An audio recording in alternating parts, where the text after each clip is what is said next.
नमस्ते दोस्तों, आपका स्वागत है मेरी इस YouTube चैनल में। आज के इस वीडियो में हम समुद्र मंथन से प्राप्त हुए 14 रत्नों के बारे में जानेंगे। यह वह समय था जबकि देवता लोग धरती पर रहते थे। धरती पर वे हिमालय के उत्तर में रहते थे। काम था उनका धरती का निर्माण करना, धरती को रहने लायक बनाना और धरती पर मानव सहित अन्य आबादी का विस्तार करना। देवताओं के साथ दैत्य भी रहते थे। तब यह धरती एक द्वीप की ही थी, अर्थात धरती का एक ही हिस्सा जल से बाहर निकला हुआ था।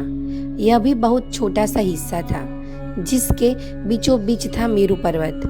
धरती के विस्तार और इस पर विविध प्रकार के जीवन निर्माण के लिए देवताओं के भी देवता ब्रह्मा, विष्णु और महेश ने लीला रची और उन्होंने देव तथा उनके भाई असुरों की शक्ति का उपयोग कर समुद्र मंथन करवाया। समुद्र मंथन कराने के लिए पहले कारण निर्मित किया गया। दुर्वासा ऋषि ने अपना अपमान होने के कारण देवराज इंद्र को श्री यानी लक्ष्मी से हीन हो जाने का श्राप दे दिया। भगवान विष्णु ने इंद्र को श्राप से मुक्ति के लिए असुरों के साथ समुद्र मंथन के लिए कहा गया और दैत्यों को अमृत का लालच दिया। इस तरह हुआ समुद्र मंथन। यह समुद्र था क्षीर सागर, जिसे आज हिंद महासागर कहते हैं। जब देवताओं तथा असुरों ने समुद्र मंथन आरंभ किया तब भगवान विष्णु ने कच्छप बनकर मंथन में भाग लिया। वे समुद्र के बीचों बीच वे स्थिर रहे और उनके ऊपर रखा गया मंदराचल पर्वत।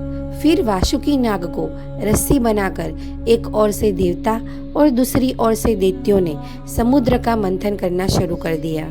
मंथन करने पर सबसे पहले क्या निकला? हलाहल यानी विष। समुद्र का मंथन करने पर सबसे पहले जल का हलाहल कालकूट विष निकला, जिसकी ज्वाला बहुत तीव्र थी।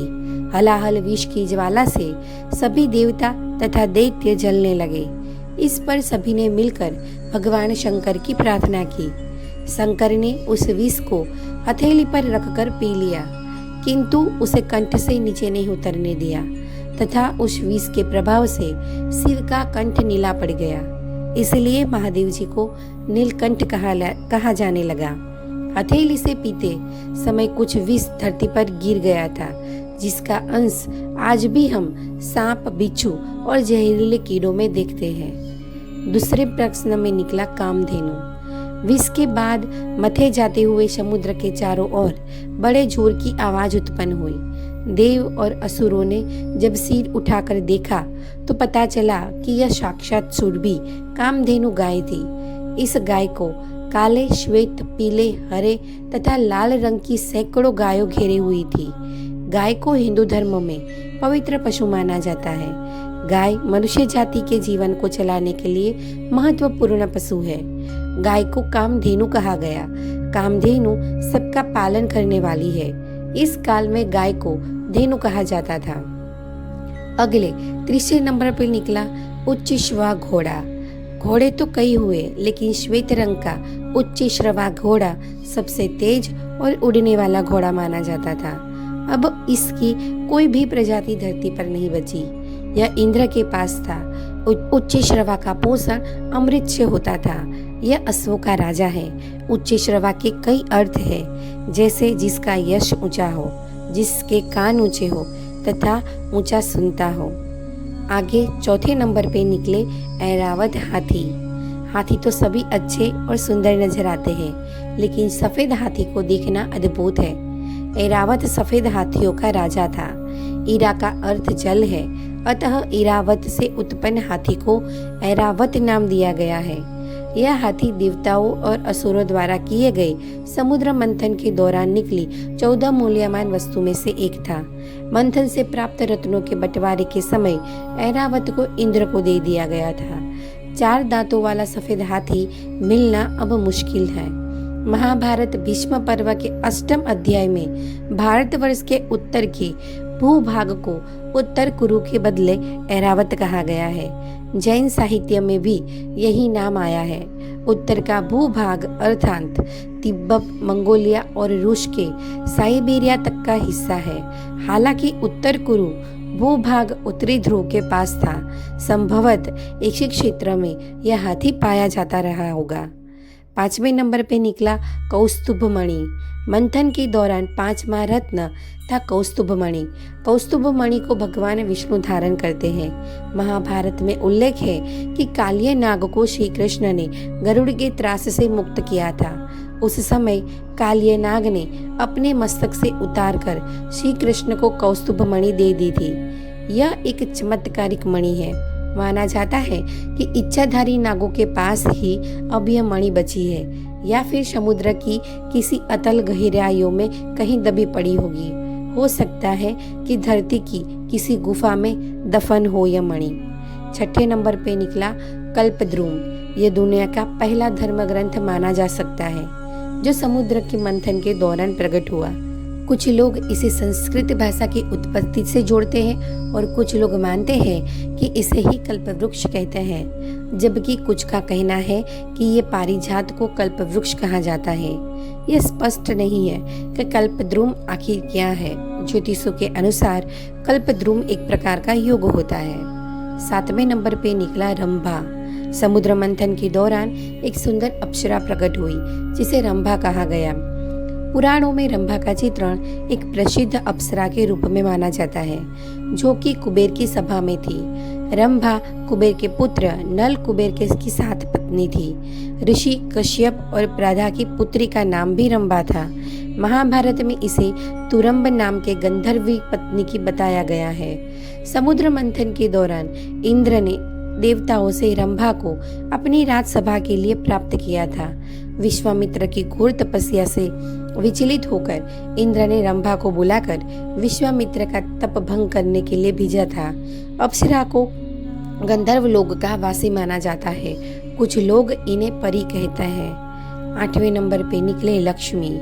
समुद्र मंथन के दौरान लक्ष्मी की उत्पत्ति भी हुई।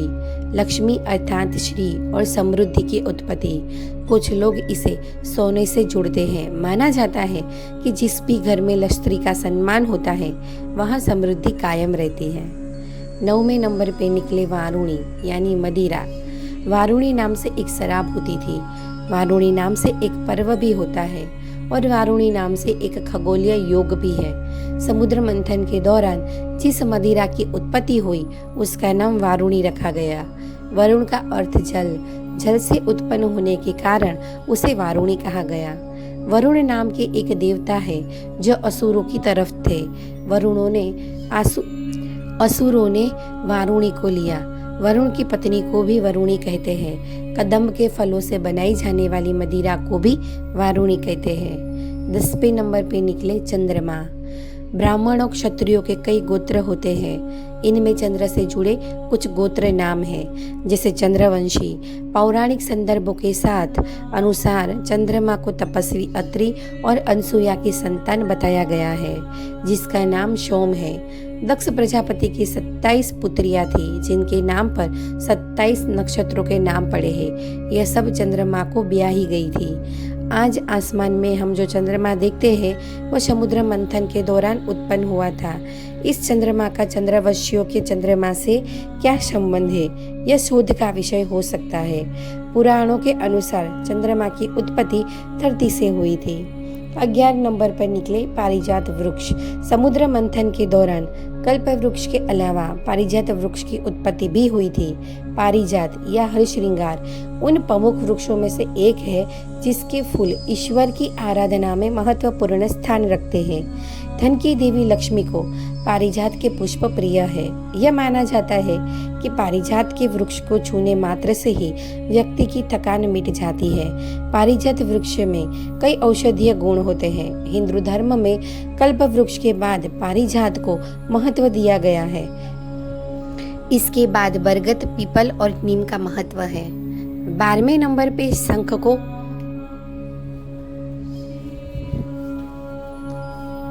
12वें नंबर पे शंख निकला। शंख तो कई पाए जाते हैं, लेकिन 5 जंचलोक शंख मिलना मुश्किल है। समुद्र मंथन के दौरान इस शंख की उत्पत्ति हुई थी। 14 रत्नों में से एक 5 जज्य शंख को माना गया है।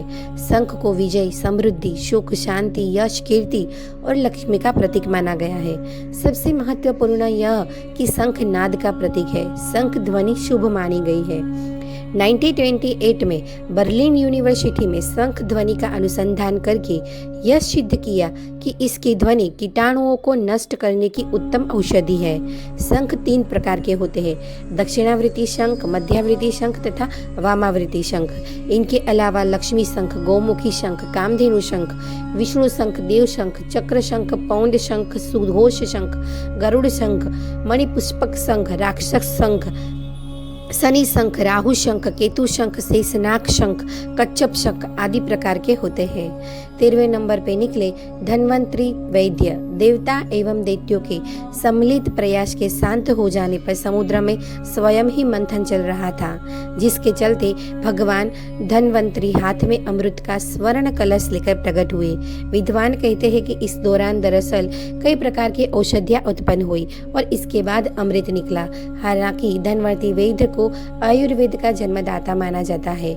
उन्होंने विश्व भर की वनस्पतियों पर अध्ययन कर उसके अच्छे और बुरे प्रभाव गुण को प्रकट किया है। धन्वंतरी के हजारों ग्रंथों में से अब केवल धन्वंतरी संहिता ही पाई जाती है, जो आयुर्वेद का मूल ग्रंथ है। आयुर्वेद के आदि आचार्य सुश्रुत मुनि ने धन्वंतरी जी से ही इस शास्त्र का उपदेश प्राप्त किया था। बाद में चरक आदि ने इस परंपरा को आगे बढ़ाया था।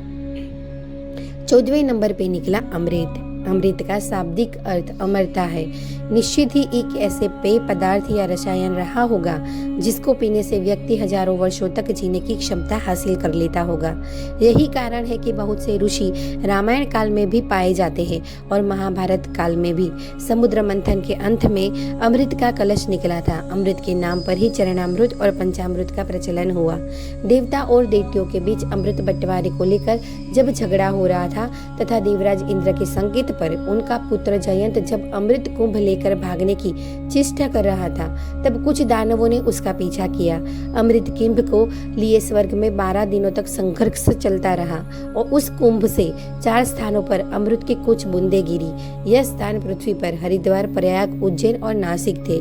यहीं पर प्रत्येक 12 वर्ष में कुंभ का आयोजन होता है। बाद में भगवान विष्णु ने मोहिनी का रूप धारण करके अमृत बांटा था। अमृत शब्द सबसे पहले ऋग्वेद में आया है। यहाँ यह सोम के विभिन्न पर्यायों में से एक है। संभवत सोम रस को ही अमृत माना गया है। सोम एक रस है, यह द्रव्य और यह कोई नहीं जानता। कुछ विद्वान सोम को औषधि मानते हैं। उनके अनुसार सुश्रुत के चिकित्सा में लिखा है कि इसका सेवन करने से कायाकल्प हो जाता है।